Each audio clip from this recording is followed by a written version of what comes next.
আসসালামু আলাইকুম। কয়েকদিন আগে আমার কোবরা ফিশ মাছগুলো রোগাক্রান্ত হয়েছিল শীতের শুরুতে, সেজন্য তো আমি সেই মাছগুলোকে দুইবার করে মোটা যে বাংলা লবণ আছে সেই লবণ দিয়ে আমি ওয়াশ করেছি। ওয়াশ করার পরে তো আজকে দেখেন আলহামদুলিল্লাহ মাছগুলো আমার হাউজের ভিতরে বেশ খুবই দৌড়াদৌড়ি করছে ভালোই, এবং এরা সুস্থ হয়ে গেছে পুরোপুরি। তো এখন আপনাদেরকে একটি মাছ দেখাই। এটা হলো আমার কোবরা ফিশ।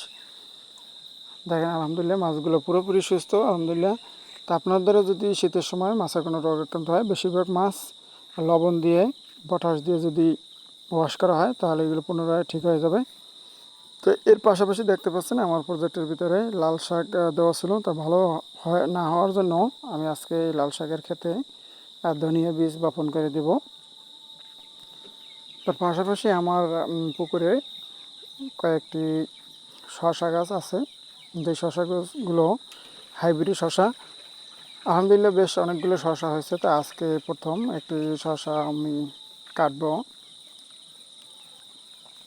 তো যে অনেক বড় হয়ে গেছে শসাটা, প্রায় পাকার মতন হয়ে গেছে। তো এই যে ফাইনালি শসাটি কাটার পরে দেখেন শসাটা কিন্তু পাকতে শুরু করেছে। তো শসাটি আমি ওজন দিয়েছি আলহামদুলিল্লাহ